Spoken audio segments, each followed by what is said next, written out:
John Wesley, the Journeyman guitarist here. It's a big old day.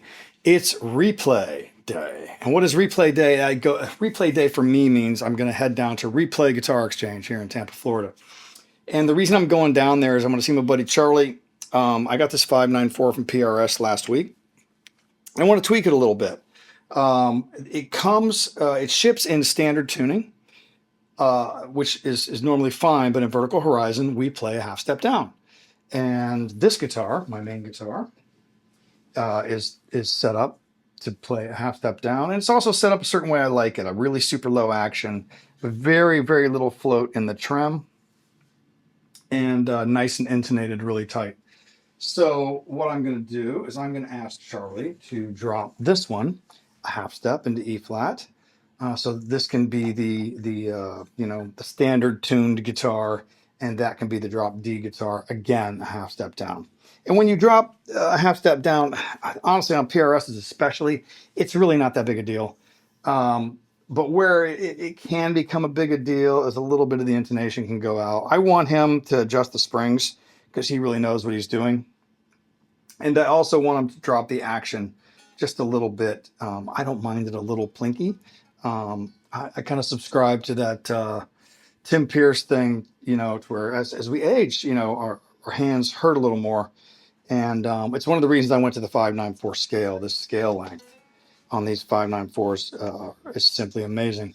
And so that's what I'm going to do today. Drop the action, set the intonation to fix that, and the trem, and drop it to E flat, and we'll see how it goes. Now, the dangerous thing about replay is that it's kind of a cool store, and the goal is to get in and out with just working on the guitar. I've rarely ever met the actual goal of when I went to replay. I've rarely ever come out unscathed, so to speak, because I have friends there, and there's things there. You get to talking, they get to showing you things. But today I'm really determined to walk out with just a setup. That's all I need today. I just need a setup today. So that's my goal. The last time I had a big issue there that resulted in a big issue, might have been a conversation between me and the wife. I went in for a pack of strings and came out with a 1961 Gibson ES 125 because an early 60s Gibson ES 125 was the very first electric guitar I ever owned and played. And this one happened to just be there and look very similar to the first electric guitar that I ever owned and played. And it followed me home. And the wife had a conversation with it. Said, "What are you doing here? Why are you here?" And I had to answer that question. So, wish me luck today. It's a trip to replay.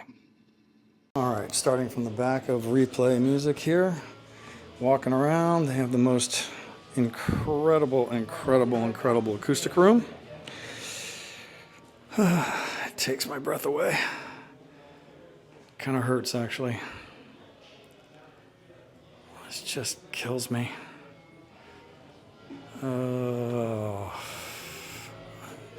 Everything you could possibly want. Tons of basses. And they've got this amazing amp room.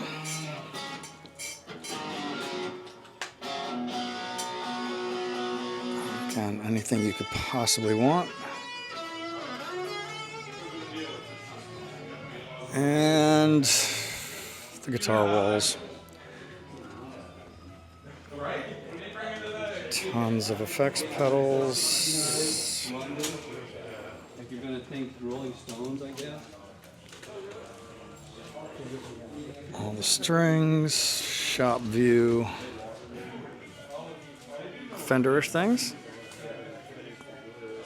Over here, more Fenderish things. All kinds of cool things, Gibson-y things, Rickenbacker-y things. And down here you get into everything else. More Gibsons, and then of course the beautiful PRS wall. I have a personal affinity towards that. Oh, look at them.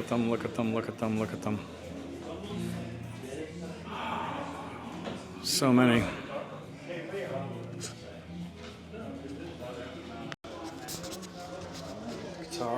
Charlie's bench.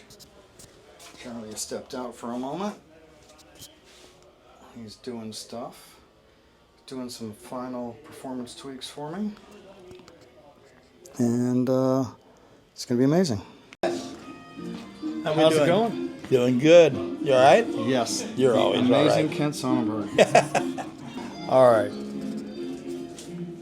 Come and see what Charlie's up to. He's putting strings back on it. And there it is. Charlie did a little minor setup work on it. What'd you get after, Charlie? What'd you get into? Oh, you just checked out the fretwork, which was all pretty spot on. Yeah. PRS stuff is very good for that. Yeah. But anyway, there she is. I can't wait to get her back home, and she's gonna go right back to work. All right, I'm back. I made it back from Replay Guitar Exchange here in Tampa, Florida. Guitar's in great shape. Charlie did an awesome job. Right before this clip, you saw him working on it a little bit, and you also saw a little tour of me walking through Replay, and you can now understand what a dangerous place it is. I've known a lot of the cats that work there for about 40 years, and or 30, some of them 30, some of them 40. And when you get there, you start talking, you start learning about things. And I didn't come away completely unscathed. Yes, Charlie did an amazing job setting up the guitar. It's ready to roll, it's ready to gig, ready to record. But I didn't get away unscathed.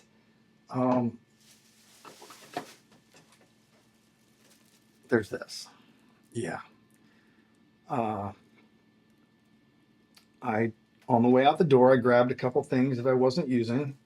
And I don't really call it a trade. It's more of a like kind exchange. So I might have traded some things or like kind exchanged some things and spent a little bit of money, not a lot. And I might have borrowed a couple of extra things for some demos I'm doing, for some video demos I'm doing upcoming. And so I didn't get out of the store with just my guitar, but I will say this, a many $1,000 Gibson 1961 ES-125 did not follow me home this time, nor did a Sparkle Red Bad Cat. That didn't follow me home either. He's already here. I've already got one of those. So I got out pretty good. And what I really got out with was a great hang with Charlie, who did some amazing work on this guitar. It's set up to play just like I like it. And it's also set up to function really well, a half step down in E flat, perfectly intonated. You'll see in the video, he checked the frets. He checks the frets in the neck of every guitar that he works on. And it was the same with this one. When I took this one to him recently, I took it to him right before before we went to Turkey and Italy in December, and had him work on this one. And he checked the neck, and one of the reasons that these guitars tour so well is because whatever Paul Reed Smith does to the necks in their treatment process, their selection of wood, they bake the wood, they do things, it's all magic. I've been in the factory, and it's smoke and mirrors, man. I don't know what they're doing over there. But whatever they're doing, they're making the necks really tough, and they make them to where they barely move. And typically, when he's changing a guitar from E to E flat, he takes all the strings off. If a guitar doesn't really have a super solid neck, it'll back bow a little bit. And this neck didn't move, and that one didn't either when we worked on that one. And that's one of the reasons I've gotten along for 20 years with that guitar, because it's always so there. I love Les Pauls. I've toured Les Pauls a lot of times, but I'll tell you this: when I tour a Les Paul, a lot of times I learned a trick from Peter Frampton's old guitar tech, Mark Snyder, who is a legend in the industry many years ago. And he had a bunch of Peter's Les Pauls out, and he would actually just leave the truss rod cover off the guitars, and he would adjust them every day, and it blew my mind. And so a lot of times with my Les Pauls, I have the truss rod covers off. And is this one? Yeah, here's one here. It's my 71 Gold Top, which I really love. It's one of my favorite guitars. Sounds and plays amazing, but the truss rod is off because every now and again I want to adjust it. Because it isn't. All guitars are imperfect, but this neck moves a little more than others, and so we can give it a little tweak here and there and bring it back in. And that was a trick I learned from Mark Snyder, one of a couple that I learned from hanging out with him. And man, let me tell you, that was a big one. But I have to do that less with the PRSs. There have been times when I have been out and we have gone and done some crazy runs where I've had to pull the truss rod cover off of that and give it a little, just flatten it out a little bit, because it flies a lot and it goes through a lot of different climates.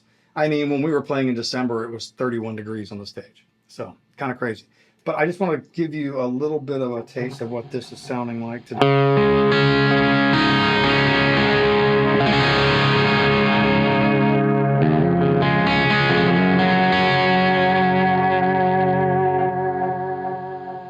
So that is this guitar straight to my Cameron Marshall, a little bit of Strymon delay on that. Beautiful.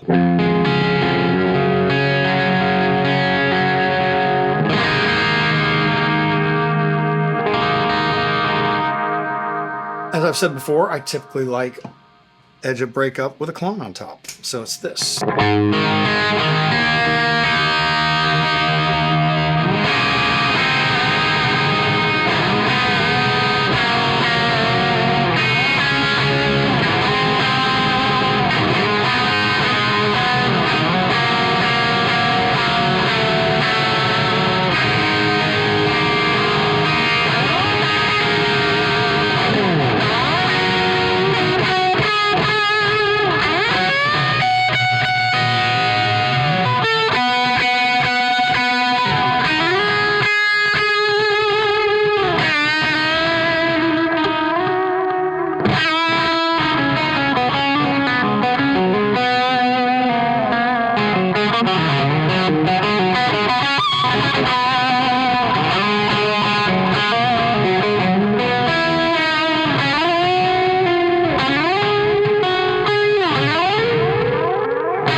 A little bit of, I'm going to kick a king of tone on that and switch delays to the Diamond Memory Lane.